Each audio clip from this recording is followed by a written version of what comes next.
Welcome to the series Employee Health Services, Mind, Body, and Spirit.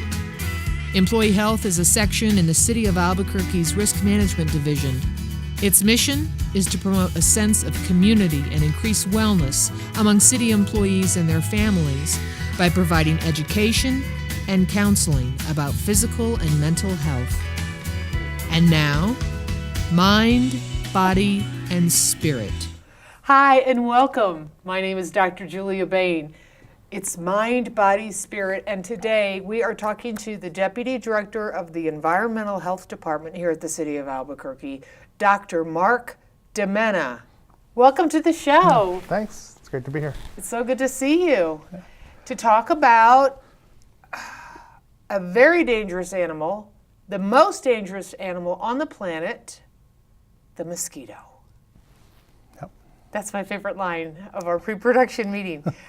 Dr. DiMenna, please tell us, first of all, why don't you tell your background as a scientist and just tell the audience a little bit about who you are and why you're kind of the go-to person we need to go to figure out how to deal with these mosquitoes. Okay. So I've been working for the city now since 2005 in different capacities. I actually used to manage the division that's called Urban Biology that does mosquito control and mosquito surveillance for the city. Thank you for your service. Thank you. Since becoming deputy director, that division is still one of the ones that I oversee. Before I worked for the city, I was in graduate school and did my doctorate on microbiology, specifically on mosquito ecology, vector ecology, and that was actually working on mosquitoes in New Mexico along the Rio Grande Valley. How interesting. Most of my training is in microbiology and immunology, but again, with a focus on vector-borne disease. You truly are our local expert. The city is lucky to have you. I guess, yeah, thank you. Yeah, absolutely. So you did your dissertation on the study of this animal. Yeah, all of that work was field research documenting the initial establishment of West Nile virus in New Mexico. So we were out catching mosquitoes before we had any West Nile virus here, and we're actually kind of detecting the first appearances of it here in both Albuquerque, Bernalillo County, and then statewide as well. We had collaborations all up and down the Rio Grande. And that's one of the reasons why I felt obligated to the community to talk about, West Nile, it's coming, what we need to be ready for, how to safeguard our homes against breeding and that type of thing. So I absolutely want you to talk about all that and educate us. Okay. I think people don't necessarily associate mosquitoes with New Mexico like you might imagine them. There are certainly places, other parts of the country, other parts of the world where the conditions are better because of the dry desert air that we have here, the type of climate that we have. Many people will go their whole lives in Albuquerque without really thinking about mosquitoes. But we do actually have some very good habitats for them, and when you get into those areas, then you're going to find that the mosquitoes just like to congregate there instead. So there are still lots and lots of them around. You're going to find them in and around the bosque, places like parks, especially if they have any water features, golf courses, and even some of the sort of ranch areas or any place where people are doing flood irrigation in the valley. So there are definitely some areas that we have lots and lots of mosquitoes. And importantly, we've had West Nile virus here since 2002, and we still have it here.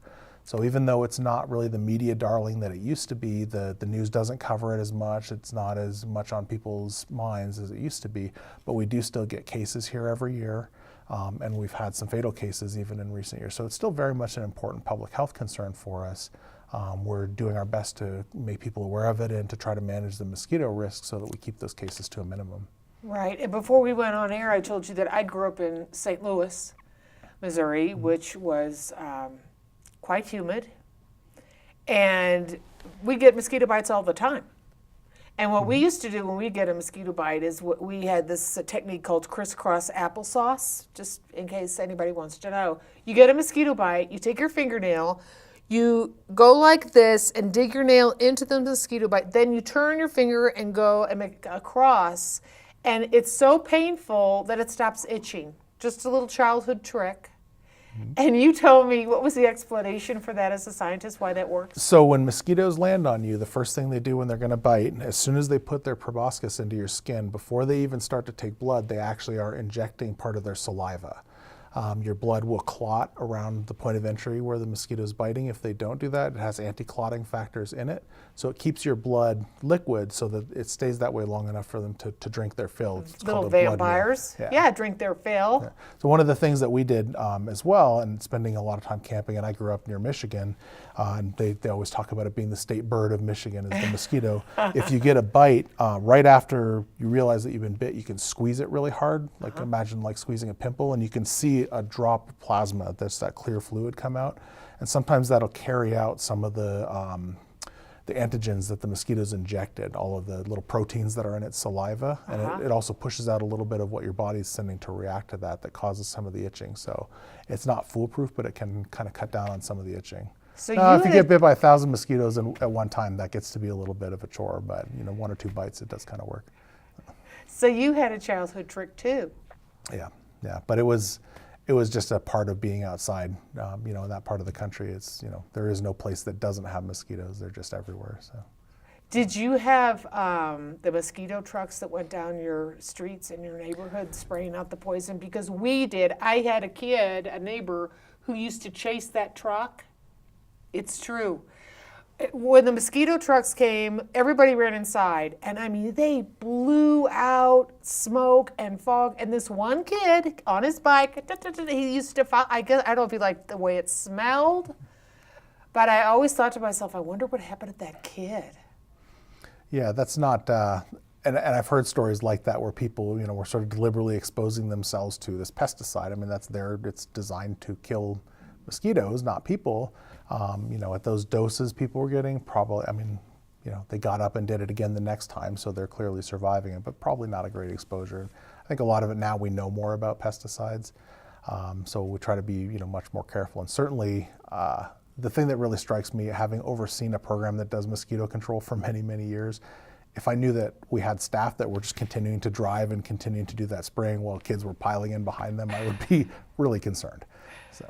We generally try to minimize both the use of pesticides now. Actually, we try to use that as little as we can, and also we're much more conscientious of the kinds of exposures we want to avoid. What do we use here in New Mexico?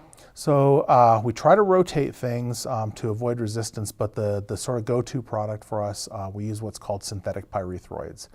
So if anyone's ever looking at a pesticide label, you see the word permethrin. That's a big one that's common now. But other things, variants of that, sumethrin, resmethrin, deltamethrin, those are all based off of this permethrin product, which is a synthetic version of a naturally occurring chemical called pyrethrin that's derived from chrysanthemum flowers.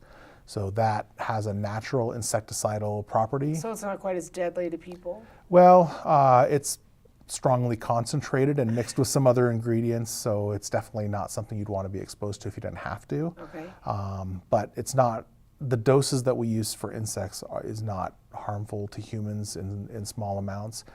People like our applicators that do this work every day, they're mixing the concentrated chemical, they're working with it every day, every morning and every night that they're out spraying. We don't want to see, long-term exposure to that without the proper protective equipment. But for people, in their homes, if they get exposed to a little bit of this spray, can kind of smell it as the truck goes by, those doses, most of what they're smelling is the carrier chemical. It's like an oil that carries that product to keep it from evaporating. Okay. Very, very low doses of active ingredient, very low doses of pesticide. We're trying to kill mosquitoes and they're this big, not, people or their dogs or, birds or frogs or anything else. So it's a very low dose, and it's been shown to be effective at that rate. Okay, good. As a community, what can we do, doctor, to minimize just creating our own breeding grounds in our own backyard? Yeah, we see, so the city does have it's actually a city and county joint program for managing mosquitoes, for doing control, but we see it very much as everybody's responsibility. Everyone should be doing their part to try to avoid mosquito breeding in the first place. So, if you're someone that's doing flood irrigating, you really don't want that water sitting there for more than a few days, so that by the time it soaks in, the mosquitoes haven't had a chance to go from eggs to adults. How during- long does it take, eggs to adults? In the summer when it's hot, within about a week or so. So if you're flood irrigating anything or or putting water on anything and the water's sitting there for a week, Yeah. you're contributing to the problem with mosquito breeding. We don't want to see that happen. Less than a week and they're not going to be able to mature. Once the egg hatches, the larvae are completely dependent on being in water for their life cycle. They can't finish developing to adults without being in actual water. So if the water dries up, then the larvae die.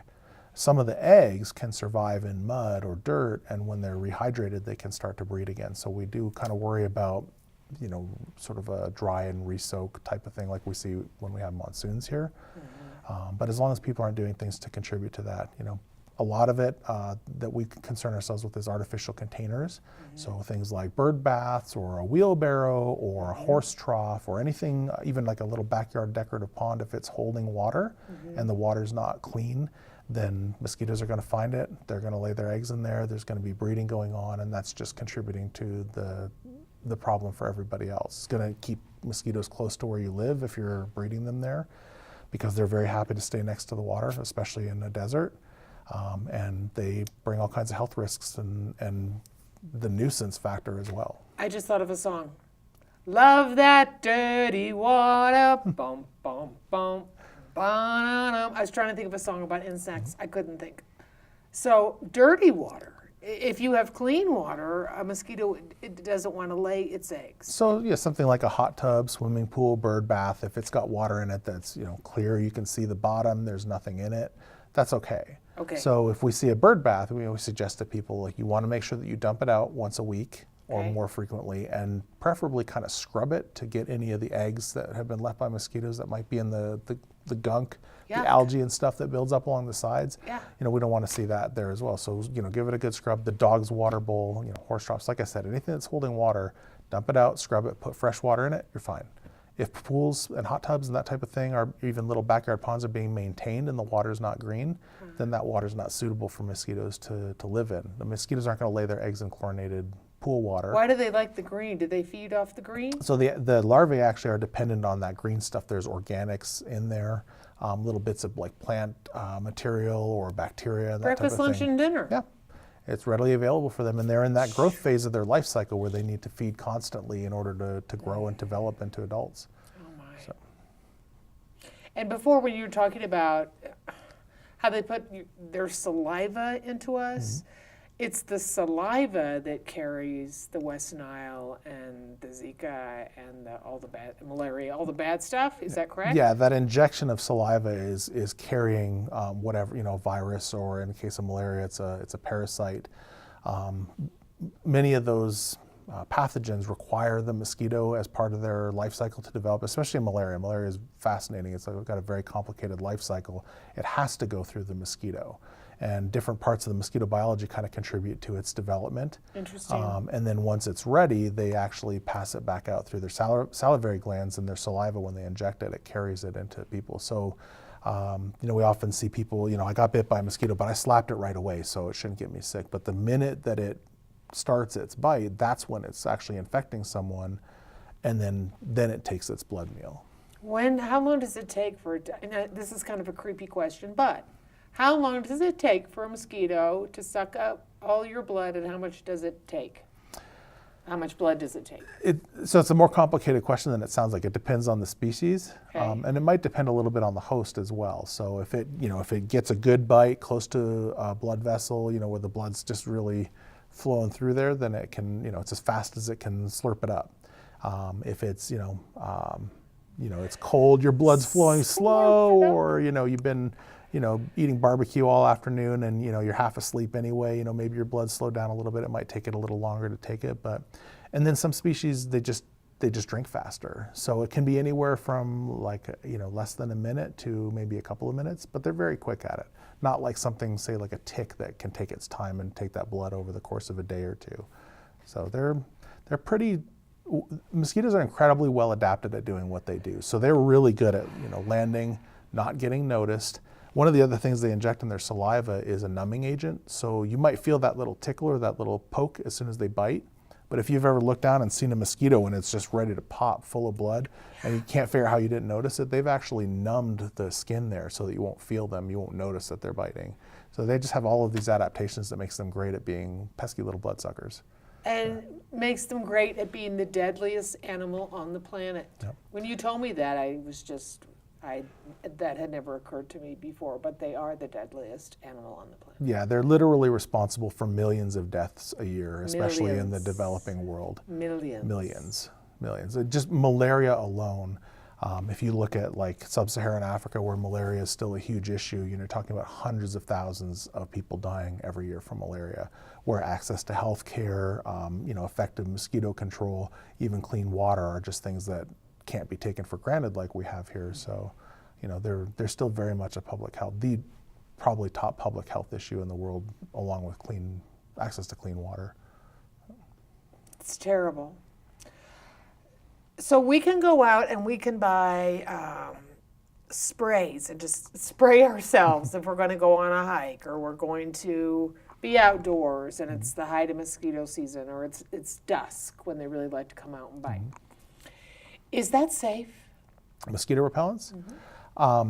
There are always issues when it comes to using chemicals. There are always, some sort of side effects, or, you have to read how to use it correctly and carefully. So the most effective, the most well-known insect repellent is based off of an active ingredient called DEET, D-E-E-T. That ingredient has some, issues associated with, being exposed to large amounts of it. You certainly don't want to inhale it or ingest it in any way, et cetera, et cetera. But as long as you're using it the way that you're supposed to, there are, relatively few side effects or risks, especially when you compare it to what you're trying to avoid. When you start talking about, something like West Nile virus isn't likely to kill people, but it can cause lifelong issues after the fact, can cause neurological issues. Some people might lose their sight, might lose sensation, in limbs, can cause organ damage. So that's really something that we know is a risk. We know that there is a concern with that. We're much more concerned with people avoiding the mosquito bite and the risk of a disease being transmitted than we are about whatever small risks are associated with a chemical like DEET. There are other chemicals that are effective, proven to be effective in insect repellents, picaridin, oil of lemon eucalyptus, and another one called IR3535.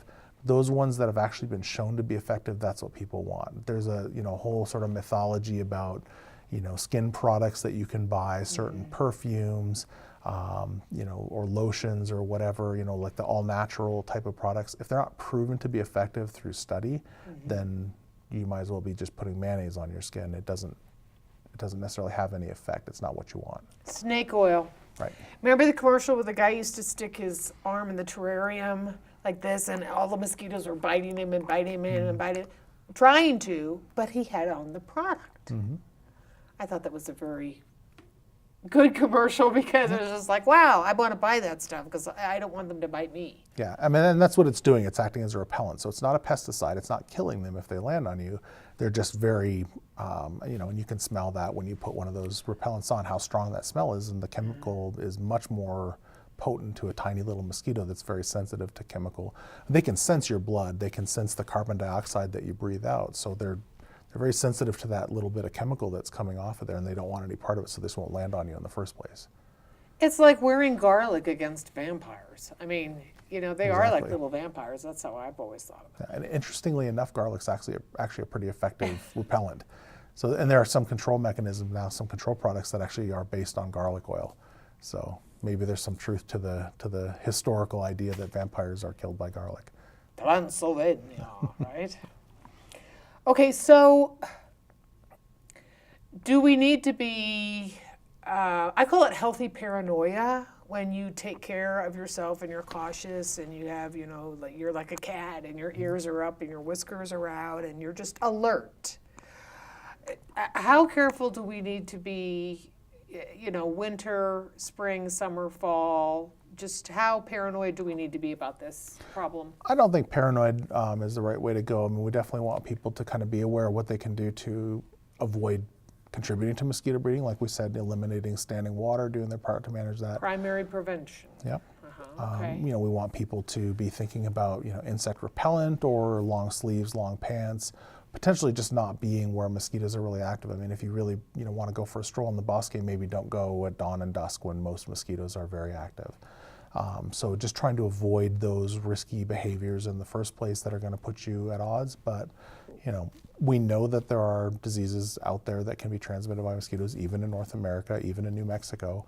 But the prevalence of those things is fairly low. So, you know, we're not, you know, if you see a mosquito fly by, you don't have to go run into the car and, you know, race home or, you know, blast at it with a shotgun. It's just, you know, we just want people to minimize their risk, but still enjoy life and still be out there doing, you know, outdoor things and enjoying everything that is out there. So, you know, we're doing a lot of that worrying for people. I mean, we do a very rigorous surveillance program here where we're looking for what mosquitoes are here and we're testing them for disease. Thank you. And we try to let the public know when we believe that the risk is high. Because they can bite through your clothes. They can. It's harder for them to do it. So a long sleeve shirt is still better than a short sleeve shirt. It will slow them down. It, you know, may dissuade some of them. It's actually easier to use insect repellent on clothing as well. But yeah, and they can, you know, some of them are sneaky and they'll find ways, you know, to just find that little bit of skin where, you know, where your socks and your pants don't quite meet, or, you know, along the cuff of your shirt or on the back of your neck. I've gotten a mosquito bite on my head. Yeah. I remember having them when I was a kid where they would bite inside your ear. They'd get in there and start biting, and you'd only hear them when they kind of lift it off and hear the buzzing as they'd fly away, and that's a tough itch to scratch. When they fly away and they're full of blood, where do they go? So, and interestingly, it's only the females that are taking blood. They only need that blood to help form their eggs. So both male and female mosquitoes, the only reason they're looking for flower nectar as their food. The blood part of it is to make their eggs. So when they're flying away, that's a female that's going off to lay her eggs. Now that she's taken that blood meal, she can mature her eggs. So she'll go, you know, kind of rest for a bit, finish developing her eggs, and then she'll lay them in water that she can find. And then does she die? Not necessarily. They can actually live for multiple breeding cycles. So they may, you know, lay those eggs, you know, go off, develop another group of eggs, you know, take some more blood. Like in tropical countries, mosquitoes can live for a year or more. Here, they're probably living for a few months at a time, but we know some live over the winter, and they can actually have like another group of eggs that they start first thing in the spring. You told me that on the phone. They kind of hibernate like a bear. Yeah, they'll find, you know, sort of humid, well, not like a bear, but, warm areas where they won't freeze, and they just, you know, those kind of land on. So people who have like a cellar, especially old root cellars and that type of thing, storm drains, any place that's sort of humid and away from like the worst of the elements, they'll just find a place and they'll land there and go into a low energy state and just kind of hang out until the weather warms up. They go to sleep. Yep. Just wait for a good opportunity in the spring. It's a great survival strategy for them because then they're not dependent on their eggs being able to survive over the winter. Wow. They're a formidable foe for sure. A formidable foe. No kidding. When you go out of the field, do you like put on like a hazmat thing so you can't get attacked? Like in the movies? It would be really tough. Do you have like a little suit you put on? We have stuff available, but it's really tough to get employees to want to commit to putting on like a warm suit. So we make sure that there's insect repellent available all the time, and tell our employees, if you're going to go out there, especially if you're, you know, because we're looking for the places where we're going to find mosquitoes. So we're going out of our way to do what we tell people not to do, to go where the mosquitoes are and where they're active. And even though they rest on grasses and stuff during the day, they'll fly when we disturb them. And hey, I'm up anyway, I might as well eat something. So we definitely want repellent on people, you know, around cuffs, around shirt sleeves, around collars. Yeah, just to minimize any risk for them, because we don't want our employees getting sick either. City employees at your service, right? Yep. I mean, you know, we're the mosquito first responders, aren't we? Yep. My word. So, you say we need to be cautious, but we don't need to be alarmed. Right. Okay. What else do we need to talk about so that people are going to take precautions, but they're not so paranoid? They're thinking, oh, I can't even leave my house because it's June. I think, you know, again, just doing the few things that are easy to do but simple preventions. those are pretty effective. We're always happy to help people if they see some standing water that's just like beyond their control. The neighbors got kicked out of their house and they didn't take care of their pool when they left, and now it's green. That's something to call 311, and we'll come out and take a look, and we'll get involved in managing those issues. Good to know. Good to know. Definitely want people to know that we're doing surveillance routinely from the minute that the mosquitoes are flying in the spring until they become inactive in the mid-fall. We're out there doing trapping, so we have a very good idea of what species of mosquitoes we have here. Some people may have seen that we recently detected a new species here that we haven't had here before. How did it get here? We're still trying to come up with what we figure is the conclusive answer to that, but most likely it's just kind of migrated. We've seen this species in southern and eastern New Mexico for many years, so it's probably just gradually expanded its range. And with things like Zika and dengue that are creating more of a stir, more of a concern in the world of mosquito control, we've been working in the state of New Mexico, also the Department of Health. We've been working, all of us, to make sure that our surveillance is more intensive. Okay. So some of it is that we're now looking even harder for this, but the Albuquerque program, we would have known in past years if we had this year. So this is kind of the first year we're really seeing this. As a different mosquito, there are different things that it can transmit, different concerns with it. So, we're very happy that we learned about that as soon as it got here, and that we're taking all the precautions that we can to manage around that. So. Yeah, I mean, what do you advise? I mean, in terms of your family, do you all have like a family plan around protecting yourselves against mosquitoes? For the most part, especially with little kids, and we just avoid being places we know the mosquitoes will be bad when we know they're going to be bad. Okay. So if it's going to that time around dusk, before it gets like into full dark, we wouldn't go someplace where we know that there's going to be a lot of mosquitoes, especially if we've been there before and we know that they're bad. But sometimes they're just things that you want to do. You're going to be out and about. You're going to do something. There's lots of fun things to do that are close to water. So people like to go to the lake. Yeah, we just bring repellent with us, and it's something the kids are already used to, and they should be used to, is just getting sprayed with a bunch of repellent. And I'm sure, for you growing up, I know for me growing up, I got used to that smell. Oh, yeah. And it just smelled like summer. Yeah. What about our pets and dogs? The big concern with dogs is heartworm. Heartworm is transmitted by mosquitoes, and it's a mosquito that is pretty much found everywhere in North America. So when you hear your vet say, have you had your dog tested for heartworm? If you haven't, you should do it. You don't want to treat a dog for heartworm if it's already infected, because it can kill it. So you do the test ahead of time, you make sure that the dog's not already sick. If it's got heartworm, you're going to go through a different way of treating it, a little more gentle. Mm-hmm. When they're trying to tell you that you should have the dog on some sort of heartworm prevention medication, like an antiparasitic, you should.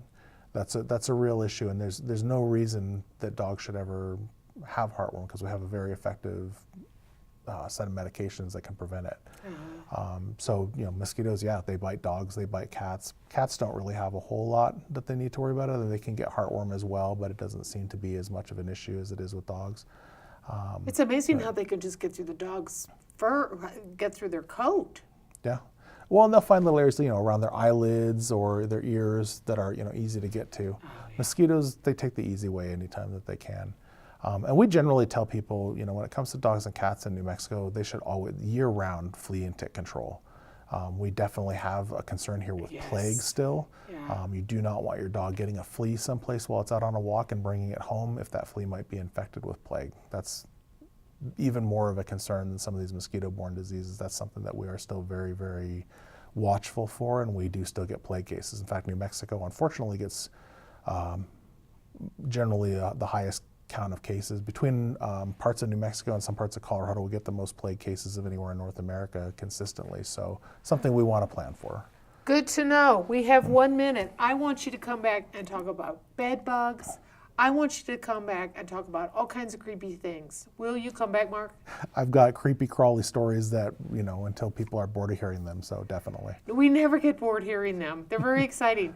Okay, final words of wisdom for our audience before we say goodbye.